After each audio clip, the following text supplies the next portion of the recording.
Guys, this is the week we've been waiting for. Round 19 is the end of the major buys. We're in the last one, just 3 teams on the buy this week, and everybody's looking to pick up all of these big Origin guns or others in the run home. And the variety means that there's a lot of players being picked up, and they're pretty well spread out. Not everybody can pick them up, so a lot are going to stay low ownership. And if you pick the right ones, you're just going to go up the ranks. Let's look at what we're getting into this week. There's enough that I've split it into categories, into each position that I'm going to have a look at today. So let's go into that one, and I will show that here. Okay, so there is obvious. Look, we'll just start with hooker, actually. And really, there's just the one pod that's probably pretty relevant. I've seen people talking about Wade Egan at cheap, but unless you think he's definitely going to get 80 all the time, I just don't see it. Plus, you've got the head knock injury risk. So if you're a bit strapped for cash, I guess you can try that, but it just seems like a pick that can bleed you points. Somebody who definitely could be a viable alternative to one Connor Watson, because if you look at his ownership in the top 5, 10, 1%, he's going up by like 30, 40% and is now owned by like half the teams in the comp in relevant rankings. So well done to those who've identified that. I really like Connor Watson because of his big base and power as somebody who plays a bit through the middle as well. But we're forgetting Harry Grant. Harry Grant has been the standout hooker for like the last 3 or 4 years. What's gone wrong with him this year? Let's have a look. Harry Grant is at sub 600K. He isn't selected at the moment. That just means he's down in the reserves, and we have to wait and see if he does play. So keep a good eye on that. Make your trades flexible if you are thinking about bringing in somebody like Harry, especially backing up from Origin. But whether it's this week or next, I don't mind him as the alternative to Connor Watson. Now, what's the difference between Harry this year and Harry last year or previous years? Well, one factor is that there hasn't been quite as much attacking involvement. There's been a few tries and a few assists, but he's been hitting sort of low 30s or high 20s tackle numbers very, very regularly this year, and there's not as much running going on. So what do we do with that kind of a situation? That just means his base and power is low. That screams danger, but you've got the Storm. They're now in the top 2. They are now coming into the run home. I think it's time for them to shine. Back end of the year, all the teams are ready and raring to go. They've prepared. They're attacking the best they have all year, especially outside backs it's relevant for. But it's also relevant for the other guys in attack. And I think it can be a time for Harry Grant to come into his own. So what would I project him at? Sort of a little bit hard to say. He's averaging about 59, 60 now. I definitely think he can outdo that and push up towards the mid-60s with some more attacking involvement. Is that enough to purchase him over a Connor Watson? I don't know. But if you can't quite reach Connor Watson and you need somebody else to bring in, like you have to bring in a Lomax this week, or you have to bring in a Jaden Campbell because you've got no 5/8s, I think Harry Grant is a really, really strong option, and there's just opportunity for him to go back to what he's been doing. I think the hooker meta has changed in the last couple of years, so it isn't as conducive to having a hooker now, but I think that he is still a good option. Right, so we have 4 pod edges that I want to have a look at. One of them is not even that pod. If we look at the Coach's Choice top 10%, Angus is pretty decently brought in this week, but still under 10% owned for the top 10%. Now, Angus, it's pretty easy to see why people want to bring him in. Historically, huge gun scorer. Previous seasons, he's averaged anywhere north of 70 towards, well, in the distant past, he was pretty much the best edge back rowing in the game for Supercoach. Yeah, plenty of 70s types of seasons, close to 80. And at the moment, he's going about 65. So what's the difference between Angus this year and Angus last year? Well, unlike with Harry, we can very, very obviously see what's going on and see that there's potential for that to improve.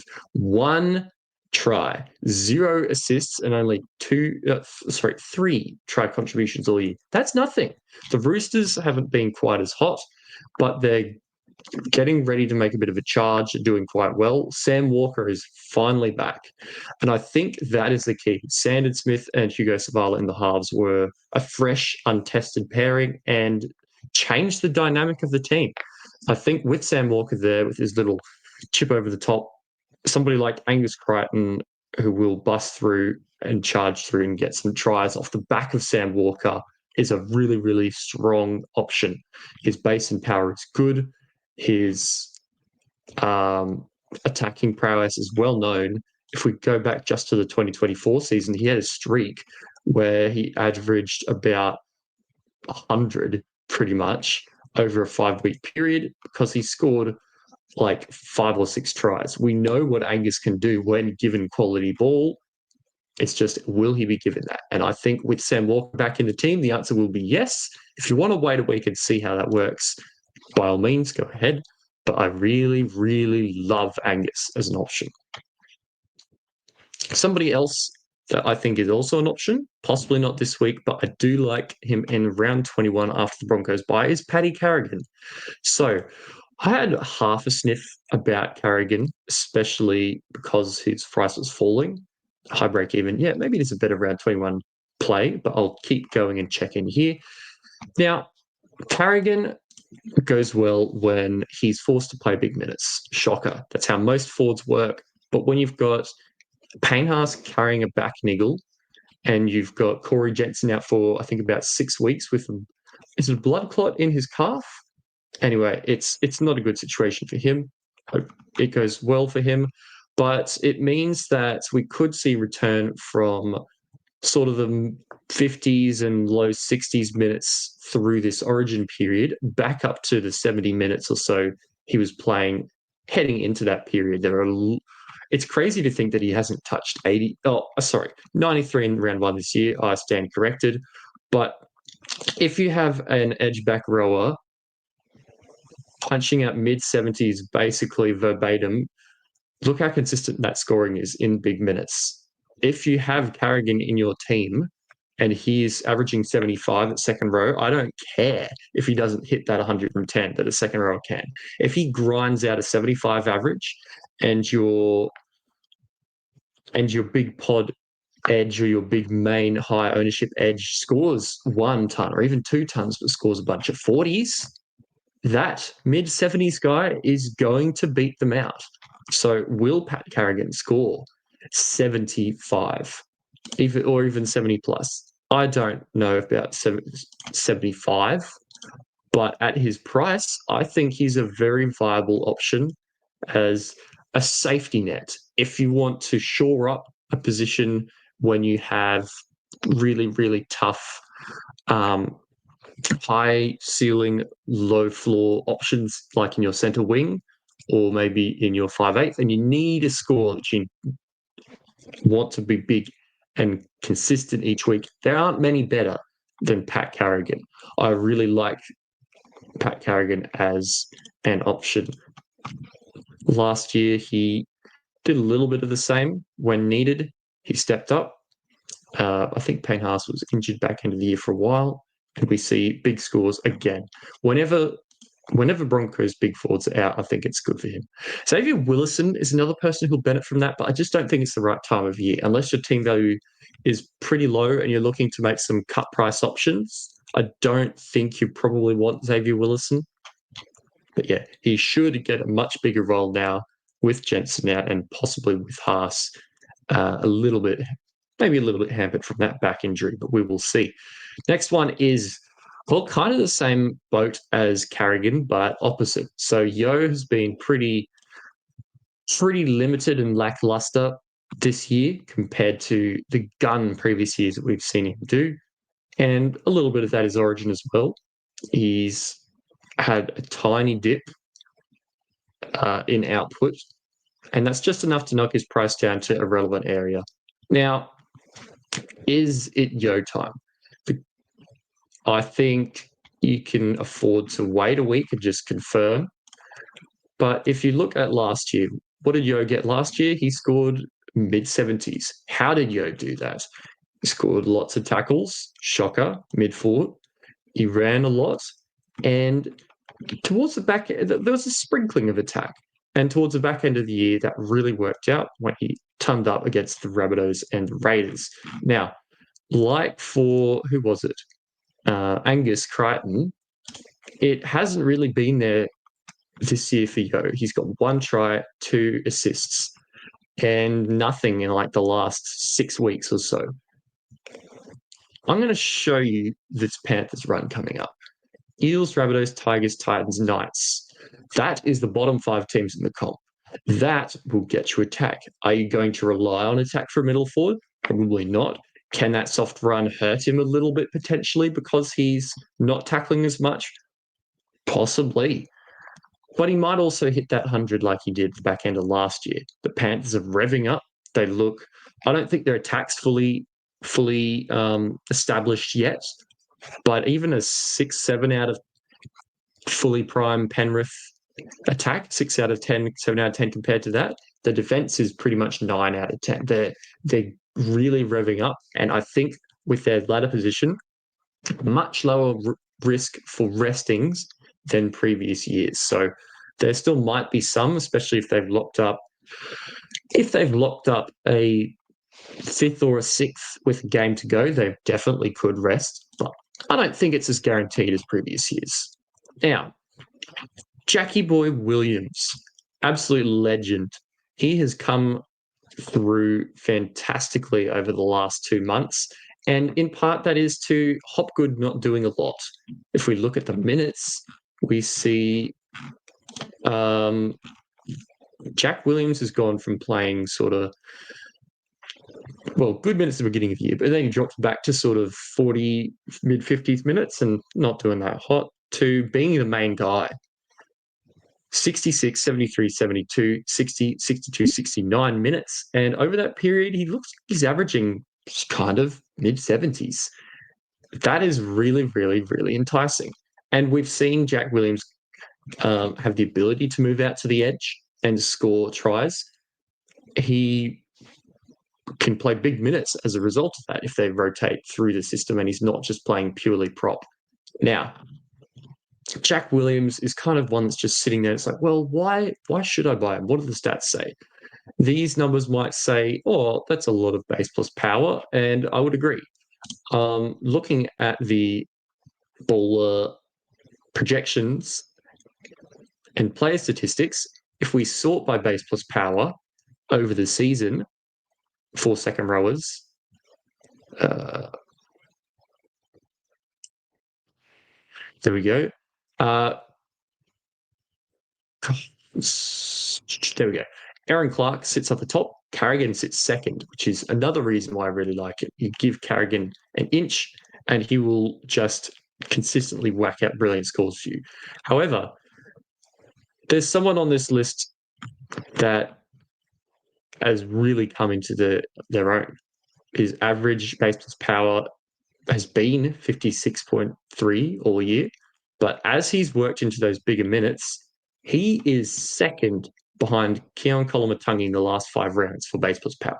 That is nearly 70 points in base plus power. And you add anything on top of that and you have a gun scorer.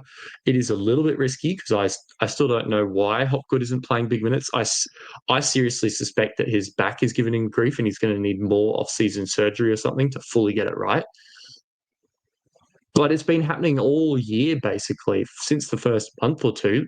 Hopgood's played 40 minutes, 30 minutes, 50 minutes, 40 minutes, and Jack Williams has been playing 60 plus. So if Jack Williams continues to play 60 plus minutes in the middle with his second row, front row forward duel, he's going to get big scores like Pat Carrigan, like Isaiah Yeo.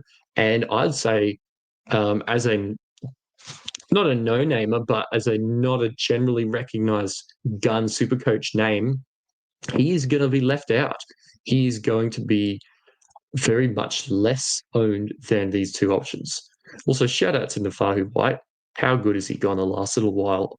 Been a fantastic stash for me through this origin period. But yeah, look at this. 1.3% in the top 10%, and people are selling. I don't think I would sell. Am I missing anything? NRL casualty ward. I can't remember if there's any other eels that are supposed to be coming back and all that. I know Kelmer's out. We've had a couple guys leave. Sean Lane's not there now. Look, there's possibly something there. Go and check the casualty board if you're not sure. But I really like the look of Jack Williams, and I think that he should at least come into consideration as an option versus these other guys because he's similarly priced, and maybe Angus will slightly outperform him, but it won't be by much, if at all. Handy duel, and well, I mean, what's stopping you from getting a couple of second rowers? Especially if you move Lucas down to centre wing. All right. That is the finish of the second rowers. Just the two halfbacks to talk about because I mostly prefer the 5'8". Actually, no, I'll just talk about Sean O'Sullivan and I'll leave Tunnerwood for the 5'8 spot. Now, with your team structure, actually, let's just have a look. With your team structure, you want to have the best scoring players in the best scoring positions. You want to load up on them. So you probably don't want two big hookers. I'm probably trading McInnes to a big gun edge or maybe a big centre wing next week. But looking at how many you've got of each position, you probably want to be playing at least one or two big centre wings, a big fullback. Let's just say one centre wing, one fullback, one second rower, and a half or two. And if you've got 4 gun halves, don't even probably have to play that second rower all the time. So based on matchup, you're going to want good players in the good positions. Halfback's one where, shockingly, it hasn't been that great this year.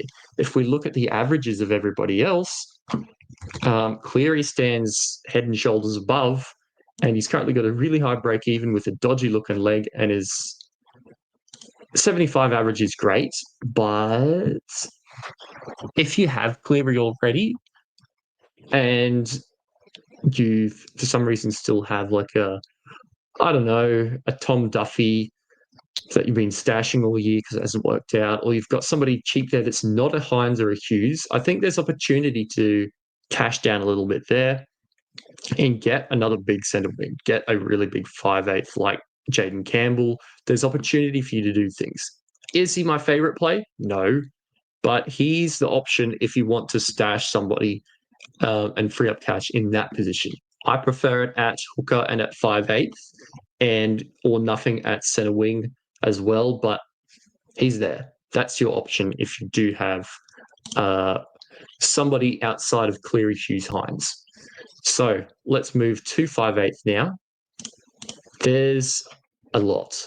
I left out a few guys here just because, well, it's not necessary yet.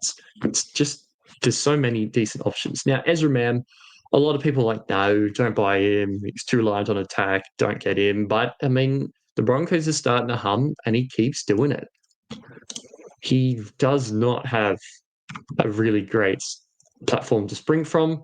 But when you're scoring this many try assists and tries, it really doesn't matter that much. It's almost like an Isaiah Katoa situation. He just keeps racking it up because he's so involved. Versus the Titans too. He could go really well in this matchup. Over the next 3 weeks, he could go really well. So I don't mind it at all. Round 23, Melbourne is the tough one. Dolphins is a little bit tough as well. But round 27, he's probably going to play a really weak installment of resting players. So I don't even know if I'd count that as hard. So overall, their run, pretty good. Pretty good. And when you're the highest averaging 5'8" currently as a result, you've got to give it consideration. So Ezra Mam, don't mind it. All right. Jackson Purdue. If you have a gun 5'8" and you've got another spot, Purdue's another option. I don't know if I would bring him in at this point. But if you're still hanging on to him or you got him through the origin period or buy period, he's really handy just to move up to 5/8 and sit there. Why? Because he scores a lot better at centre than he does in the 5/8 role. We could see early season, he raced up in price. He scored hundreds. He scored big 80s. He scored tries. And then there's just a big blip. Nothing at all until he moved back to centre recently. So his price nosedived from over 600K to barely over 400. And yeah, the Titans, the Cowboys. What am I talking about? The Titans. The Cowboys do have a couple of tough weeks, but after that, they've got a really nice run, actually. So don't have to do it now, can hold off, especially if he does drop more in price, but he's there. Not my favorite out of these four, but he is worth a mention still. Somebody that definitely is worth mentioning is this bloke. He has been surprisingly consistent this year. Like, he's sat around his price. He scored a ridiculous amount. In fact, look at that. His lowest score this year is 51. That's a really, really good floor to work with. His favorite score seems to be about that 60 mark. Oh, sorry, 35. I missed that 35 in round 12, but that's contributed to him being lower in price. Now, he's actually not got that many assists this year outside of that crazy big game. And actually, if you average that out, it's close to one a game. So I'll retract that. But that's pretty regular looking for an attacking 5/8 in a decent team. And again, I want to point out this Penrith run. Eels, Rabbitohs, Tigers, Titans, Knights. Lovely. He's going to score fantastic through this period. A lot of Panthers score fantastic through this period. If you pick the correct one, you're going to score really, really well and probably fly up some ranks. Is Tulagi the one? Well, with Cleary with a bit of a dodgy leg, I think that he is going to do well. I think that he's going to take on a little bit of attacking responsibility, and just by the nature of these matchups, go big. I would not be surprised to see him sitting close to 700K in 5 or 6 weeks' time. Now, bear with me, and fair warning, he then, after the bottom 5, by some trick of luck, he runs into the top 3. So it's not all sunshine and roses for Blaise Tuilagi. But if you've got somebody else that's starting to catch fire and you've got a spare trade you want to switch, that's an option. But also, well, we just saw he's only scored one score below 50 all year. That's pretty solid, and you wouldn't be disappointed with 50 if you were playing that so much in a tough matchup. Maybe you just bench him. Maybe you'd bench him and go for 2 centre wings that week. Tanner Boyd is the last one. Tanner Boyd is the cash out option at 5/8, and he's not the most significant, great, historical good SuperCoach scorer. In fact, if you look at how he finished off at the Titans, it was kind of downright dreadful. But he has a couple of things working in his favour. 2024, we come back here and we see, goals. That's interesting. Yes. He's very likely to be the goal kicker now. I guess there's a chance Adam Pompey might take it. But, I mean, Boyd's their halfback. Boyd's a very good goal kicker. And they've won something like 11 or 12 straight in New South Wales Cup. So, yes, there are a lot of 26s, 18, 31. There are a lot of dreadful scores in there. But the Warriors are much better than last year's Titans. And I would anticipate, I don't know, somewhere around 50 average. I don't think you'll probably ever want to play him unless you're really down on troops, but he won't let you down too much. And he's barely over 300K. So I think he is a very, very viable option. Saves a little bit of cash from a Campbell or a KO Weeks or something like that. And that's another reason why I didn't look at Weeks. Weeks exists, but he is now as expensive as these other options, has 2 more buys, and his floor is abysmal. So yes, if you if he does get enough of these big scores, his overall average will be fantastic. But I just don't like bringing in somebody who can go 20s and he has 7 scores in the 20s and 30s this year. That is, oh, it's very yuck to try and justify bringing into your team, even if you know you can score big. I think people are a little bit overreacting at that previous price. He was okay. I think it's just too much now. So out of these 4, how would I rank them as my favourite picks? I really love Blaze Talangi, but Ezra Mam also is pretty solid. Pretty solid. Overall for all 5/8s, I would probably put Campbell at the top, but I actually might rate one of these guys over a Munster, especially with Munster missing this week, potentially the last week of the year if they've locked up top 2. And, well, the Storm have been they've sort of shared the points around. They haven't specifically gone to one guy in attack. And sometimes people just score 50s or 40s and 30s in Jerome Hughes' case sometimes. But yeah, I think Munster is good and probably second best 5/8. But I don't actually know if I'd bring him in at this point. I might try and antipod Munster rather than go with him if I was a non-owner. All right, finishing us off, more Panthers attacking options, more Panthers in general. We do have Purdue and Talangi show up there again because of their centre wing 5/8 duel. But one of these guys is just a historical Supercoach legend. Valentine Holmes gets involved in attack, scores lots of tries, scores lots of goals. That's about it. The only thing standing in his way from being basically the best pick for centre wing in the run home is a pretty shocking draw. So Roosters is a little bit tough. Bulldogs is probably tough. They're a bit disrupted the last month or so, but I still think they're a very tough team to come up against. Canberra Sharks isn't the easiest, especially if they figured something out by then. Warriors, and then the run home's not too bad. Panthers around 27, maybe hard, maybe not hard. I'm not sure, but it's a little bit tough for Valentine Holmes. But we can see from his historical scoring this year, I mean, it matters a little bit, but he's still scoring 70s against the Dogs, against the Storm. He's putting up 70s and 80s against the Broncos and the Warriors.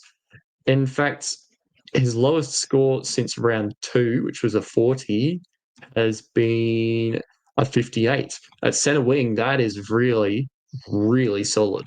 He just has the tools and the variance across many different stats to do really well. And, well, he hasn't actually scored that many tries this year as an attacking centre. The last 2 weeks has been improved for him. 117 against the Eels is very, very nice. Break even is 63. I'm a little surprised it's not lower, but I guess that lower score did just come recently. And that's about it.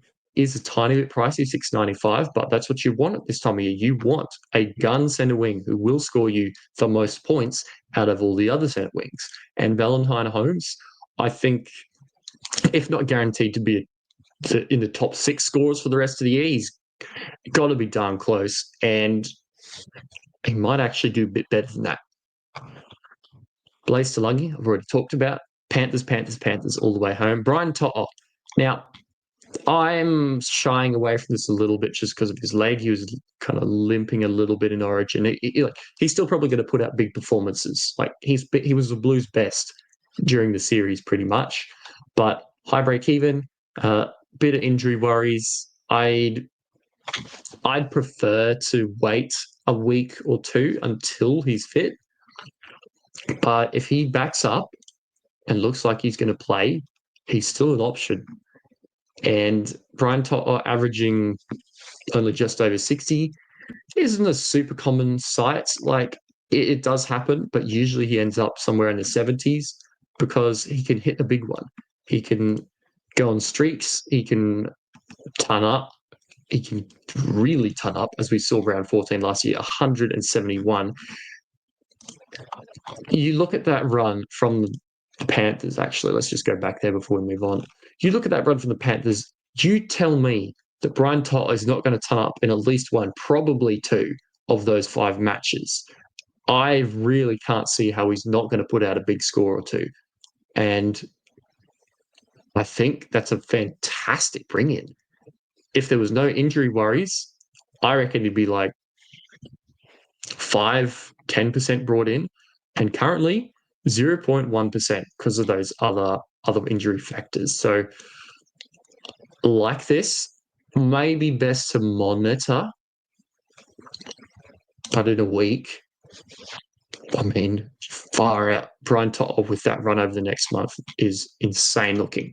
Another one that people might not be looking at just because name value versus Talangi and To'o, who are talked about very often in the Panthers team as core members of the spine or big historical attacking threats, is Casey McLean.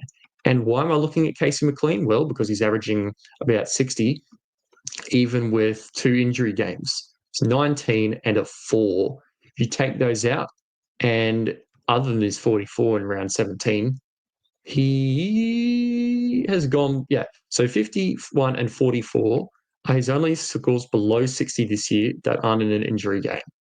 Very, very good. He's finally worked out that you are allowed to pass to Tom Jenkins sometimes if you're really keen, which is nice because he might actually get some assists instead of just tries and nothing else. But that'll be helpful. If he's scoring tries and giving assists in this period, he's going to score fantastic. He's going to go very well. Only mark against him, pretty high break even. And, well, will he be the Panther to attack? He's not the try-scoring winger. He's not the spine member. He might end up being just that guy that kind of doesn't sit anywhere and doesn't really fire while the other do. But he's going to be consistent, and I would wager whatever he does, however it works out, is going to be up from what he has been putting out, which is, I haven't actually calculated what it is if you take these out, but based on the amount of mid to high 60s, 70s, 80s plus these 2 low ones, that looks like sort of 65 to 70 points right there. And if you get that at his price plus a little bit, let's just say he averages 70. That is pretty good. It's not maybe elite, but it's pretty close, and that's playable on matchups. And the next 5 matchups are best as you can get. Okay, that is the end of the positional ones. Did I talk about Dylan Edwards? No, there's one left.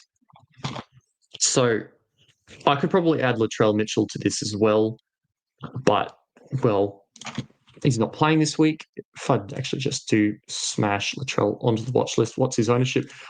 So he's even lower owned than Dylan Edwards, 1.1%.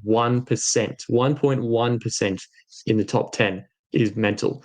Few sellers this week. I don't know if I like that. I reckon he's a really good one to bring in and sort of go against Pappenhausen if he does look a little bit hampered and is missing goals for a week or something like that. I don't mind the Latrell or Dylan Edwards antipod to Pappenhausen at this point. If you have a lot of trades and you see that Dylan Edwards has kind of come in, I really like it. I don't mind it at all. Is it a priority? No, not really. I think I would probably go for the big centre wing or maybe upgrade Sanders Smith to Connor Watson or Nuff out if you've got a Starling or a Blake Brayley or something there already. Blake Brayley, I could have discussed it, Hooker, because of how well he's been going lately, but I mean, he's too expensive in my opinion. I'd rather go to Harry Grant or just spend that coin and go Connor Watson instead. But yeah, so back to fullback. Dylan Edwards runs 1 trillion meters. He gets a lot of kick return meters, lots of hit-ups, lots of everything, basically. Last year, 2024, when he was involved, when he was kicking goals, when Cleary was away, he basically did ridiculous fullback things. Ridiculous. Let's have a look. 1, 2, 3, 4, 5, 6, 7, 8, 9, 10. In a 10-match streak, he scored 6 tons. This isn't 2021, fellas. This is 2024. 6 tons. So if Cleary is hampered, it's not going to be as dominant, especially with the Panthers being quite as good. But he finished the year on an 85 average, and at one point was in the mid-90s halfway through the year. Dylan Edwards, if you give him the keys to the team's attack, goes sicko mode with that run. If Cleary's not fully fit and Edwards is going to run around more and do more things, that is definitely an alternative option to Pappenhausen, somebody that can compete. Pappenhausen's last 5-round average is about 59, I think. He hasn't actually gone that big since that humongous 180 back in round 10. Was it? Yeah. 123 back even. If we look at Pappenhausen, yeah, 35, 63, 75, 62, 48. If you take away the Pappenhausen goggles, that's not very good from a fullback. That's not somebody you particularly want in your team. And there was some nice matchups in there too. Problem was, Munster went big one week, Hughes went big another week. Pappenhausen was kind of just left standing around. Didn't really work out. He hasn't scored a try in 5 weeks. So, given before that he'd only missed one round where he hadn't scored a try, I would say there's some regression coming. But if he isn't getting goals for a week or two, given how many the Storm score, it will hurt. Yeah, actually, that's another factor. Look at how much these scores were propped up by these goals. These were lowish even with goals. So if he's missing some or he's ruled out late this week, I really don't mind a Dylan Edwards pivot if he's still available there. Let's actually look at the game day order to see what we can actually cook up. Storm play really early, Panthers play late. So that's a tough one because you can't even really tell what's going to happen. The 1 hour...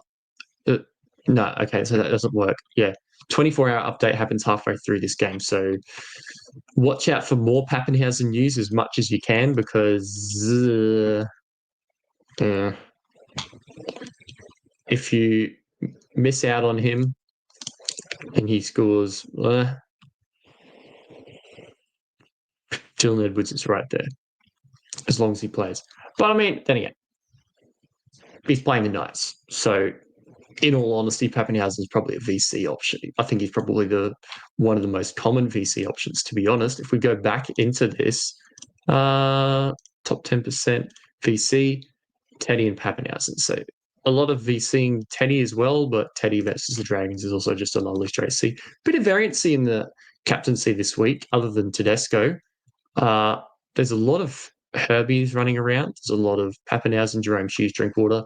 Nearly 5 players at 10% VC, which is a little bit rare to see. I'm personally going Herbie because I just don't really want to go Pappenhausen with the worries that he's got. And Jerome Hughes will either score you a decent score or he'll score you a 35 or a 48.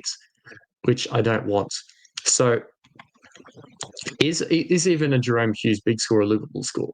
Well, now that we're back to full teams, well, not full teams, I should say. If you've got 18 or 19 this week, it's probably easier. I have 20, I think, last count, as long as the players back up.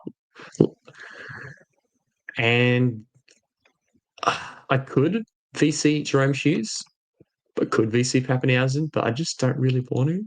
And I might go Herbie.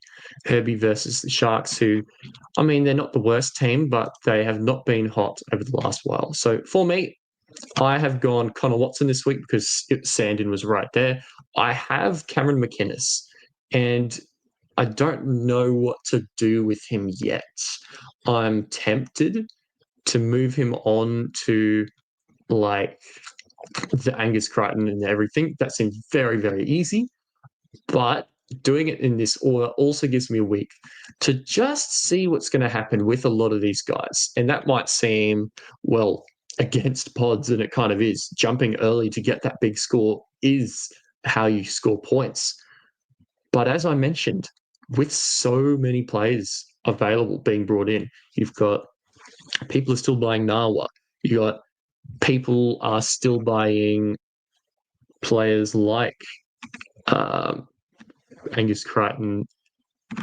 There'll possibly be some going back to Tino soon if he goes well. David Fafita's sitting around the corner. Will he potentially be an option?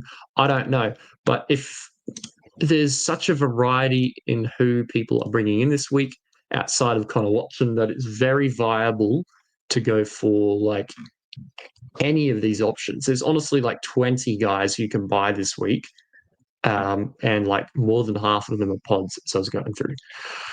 So that'll do me for this week, guys. I think I'm going to strike Pod Central next week and sit on my team for this week with a bunch of cash from Connor Watson and going. Lots of money to go back to Cleary and pick up a pod and maybe another good one to run home. Maybe I turn McInnes and Savala into a big centre wing, move Bradley up permanently, but I'm not sure. Have fun with pods this week because there's a lot. There's a lot going on, and it should be really, really fun moving forwards. Because running low on trades, if you've got somebody that's a point of difference, that'll be the fun one to watch for each week. So until then, guys, have a great round 19. Have a great run home. And I will see you next week.